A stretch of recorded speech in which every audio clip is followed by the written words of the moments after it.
네, WHO 세계보건기구가 게임 중독을 질병으로 분류했습니다. 그러니까 한마디로 이제 게임 중독도 알코올 중독 같은 이 병명을 가지게 된 거 아니겠습니까? 네, 뭐 세계보건기구가 전 세계에 얼마나 많은 질병들이 있겠습니까? 네. 그것들을 이제 다 코드를 매겨서 이름표를 붙이는 거죠. 번호를 네네. 매긴다고 생각하시면 될 것 같은데 그 번호에 게임 중독도 하나 공식적으로 입력을 하자라는 그런 공고사항이 나왔고 예, 아직 이제 정확하게 실현된 건 아닙니다. 그렇죠. 2022년 정도 WHO에서 분류를 하고 그 이후에 이제 우리 같은 경우는 좀 거쳐서 네. 어떻게 보면 이제 받아들일지 말지를 정해야 되는 상황인데 당장 그렇다고 그 전에 의미는 그런 거죠. 과거에는 게임 중독이라는 표현을 그냥 어떻게 보면 관례적으로 썼다라면 실제로 게임 중독도 공식적인 어떤 질병으로 될 가능성이 열린 거죠. 예.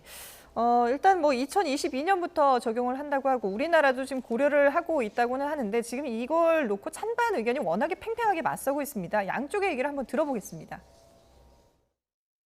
문제가 의심이 되어도 이걸 어떻게 예방하고 어떻게 치료해야 될지에 대한 표준이 없었다면 이제는 진단 체계가 마련이 되기 때문에 시스템으로 연결할 수 있다는 게 가장 큰 의미입니다.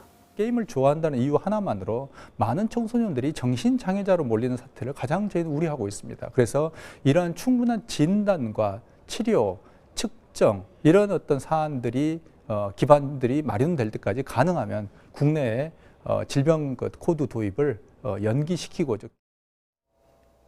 네, 양쪽의 주장이 팽팽하게 맞서고 있어서 어느 한쪽에 뭐 손을 딱히 들어주기가 쉽지 않은 상황인데 일단 양쪽을 좀 살펴보자면은 정신의학계에서는 일단 질병으로 등록해야 된다 이런 쪽 아니겠습니까? 네, 그 아무래도 이제 그 뇌의 그 기능을 보고서 이제 얘기하는 입장 같습니다. 네네. 우리가 그 중독이라고 하는 것은 결국 이제 그 내성과 금단 현상이 있는 것인데 네. 이게 뇌에서 이를테면 일정한 도파민이 이제 분비가 되는 거죠. 즉 게임을 통해서 아니면 다른 뭐 도박을 통해서 그러면 그것을 잊지 못하고 계속 지속할 수밖에 없다라고 하는 것이 네. 이제 정신 건강적 그 판단인 것 같습니다. 예. 따라서 과몰입을 하게 되면 이것이 이제 문제가 되고 사회적인 병폐례까지 진화 발전된다. 예. 근데 기억을 이제 반추하면 3개월의 그 아이 갓난 아이를 가만히 두고 이 엄마가 네. 사실은 우유도 주고 기저귀도 갈아줘야 되는데 아이를 돌봐야 되는데 그렇죠. 게임에 게임하느라고, 과몰입을 하다 보니까 이른바 아이가 아동 학대, 그 네. 방임의 형태로 뭐 이런 거 하면 또 이제 청소년이 이제 게임에 과몰입을 하는데 엄마가 이제 그만하라 꾸중을 하다 보니까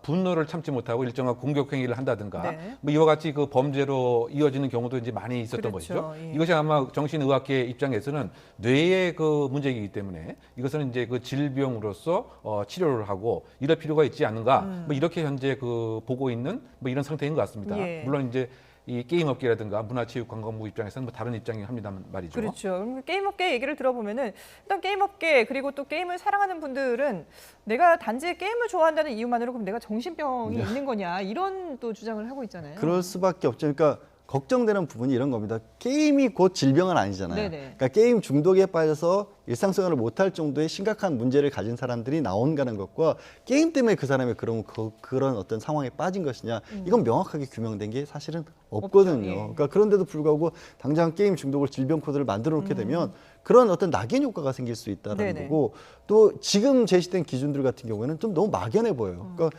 게임에 어떻게 보면 자기 통제를 못하고 뭐 일상생활에 방해를 된다거나 아니면 내가 이거 뻗빠하잖아라고 했는데도 불구하고 계속 게임을 한다거나 이런 것들이 있는데 이게 그럼 다른 종류의 어떤 중독과는 뭐가 다를까? 그러니까 뭐 단적으로 말씀드려서 아니 이거를 게임 때문에 그 사람이 그런 위치에 처한 건지 아까 이용익 교수 같은 사례 같은 경우에는 그런 어떤 잘못된 뭐 아이를 돌보지 않는 어머니 같은 경우에 그게 게임 때문에 그런 거냐 아니면 다른 어떤 사회적 문제 때문에 하필이면 찾아낸 게 게임이냐 네. 그 사람이 술에도 빠질 수도 있고 도박에도 빠질 수도 있고 그다음에 다른 거에도 빠질 수 있는데 그냥 접근했던 게 게임이었던 건지 이런 것들이 좀 명확하게 알려진 다음에 좀 정확한 진단 기준이나 이런 게 만들어진 다음에 네. 질병 분류를 해야 되는데 덜컥 게임 중독도 질병이다 이렇게 하는 순간 인식은 게임이 곧 질병을 불러오는 것이다라는 식으로 잘못 박힐 수도 있다라는 거죠. 예. 근데 어쨌든 지금 WHO는 새 기준으로 게임을 중독으로 이제 질병으로 분류를 하기로 했고 2022년부터 각 회원국에 적용을 하도록 했는데 이게 사실은 권고 사항이기 때문에 그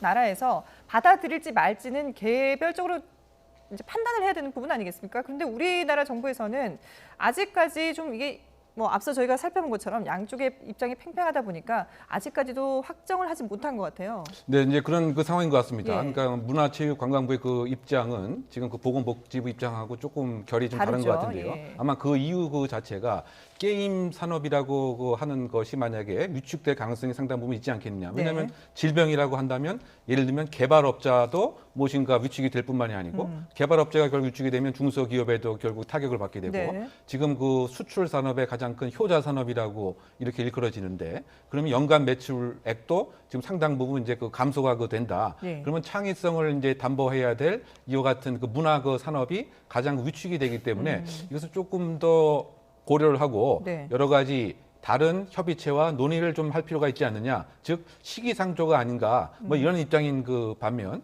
이번에 또 참석을 한 정부 대표단이 또 대부분 다 보건복지부 소속이다라고 하는 이러한 또 이해상충되는 면이 좀 있는 것 같습니다. 예. 결국은 이 리서치를 그 통해서 정말 어느 정도의 영향력을 주고 있는 것인지 그러면 유병률이라고 하는 그 추산도 좀 더 정확하게 해서 네. 가장 최소한으로 무엇인가 그 사회적 타협과 공개적인 절차를 통해서 그 기준안을 조금 더 세세하고 범위를 좀 축소하는 면에서 만드는 뭐 이런 작업을 해야 되지 않을까. 왜냐하면 우리나라가 어쨌든 WHO의 회원국이기 때문에 그렇죠. 비록 공고 사항이긴 합니다만 이것을 나몰라라 할 수 없는 뭐 이런 문제이고 네. 또 그 경제나 또 수출 산업, 중소기업, 컨텐츠 문화 산업의 영향을 최소화하는 이것도 사실은 또 정부가 고려를 해야 될 그렇죠. 부분이기 예. 때문에 전반적으로 지금 요 6년, 7년 사이에 해야 할 일이 상당 부분 많이 있지 않나 이런 생각을 해봅니다. 예, 구체적으로 좀 더 들여다봐야 되는 부분들이 많이 남아 있는데, 그럼 실제로 이제 게임 산업 같은 경우에는 만약에 이게 질병으로 분류를 하게 되고 이러면 타격을 받는 게 어느 정도 금액이 해당이 뭐 될까요? 일각의 뭐 연구팀에서 예. 발표하기로는 3년 동안 뭐 11조 원까지도 11조 나올 원, 수도 있다라는 말씀을 하는데 네. 저는 사실 저보다도 더 클 수 있다라고 아. 봐요. 왜냐하면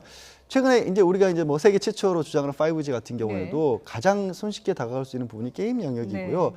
뭐 증강현실이라든가 아니면 최근에 스마트폰이나 컴퓨터를 바꾸는 가장 큰 이유가 게임 때문입니다. 그렇죠. 게임의 예. 고사양을 따라가기 위해서. 예. 그러니까 게임이 단순하게 예전에 보는 것처럼 무슨 놀이에 그치는 게 아니라 전반적인 우리 최대 첨단 산업을 이끌 수 있는 산업의 동력이 되고 있거든요. 네. 그런 부분을 강화하는 정책이 돼서는 안 된다는 거죠. 그러니까 무조건 이게 나쁜 것이기 때문에 막아야 된다는 식의 정말 사고방식은 정말 우리 산업 전체에 큰 장애를 줄 수 있는 거기 때문에 예. 그런 저해 요소가 되지 않으면서 어떻게 하면 실제로 부정적인 부분이 있다라면 그거를 어떻게 막을 것인가는 좀 그렇죠. 다르게 접근을 예. 해야 될 거라는 거죠. 그러니까 산업적인 부분에 최대한 피해를 주지 않으면서 또 중독이라는 이런 좀 악영향을 막을 수 있는 그런 방법들을 좀 심각하게 고민을 진지하게 해봐야 되는 그런 부분, 과제가 남아있지 않은가 이런 생각이 듭니다. 네, 지금까지 뉴스픽 이웅혁 건국대 경찰학과 교수 그리고 양지열 변호사와 함께했습니다. 두 분 말씀 잘 들었습니다. 네, 고맙습니다.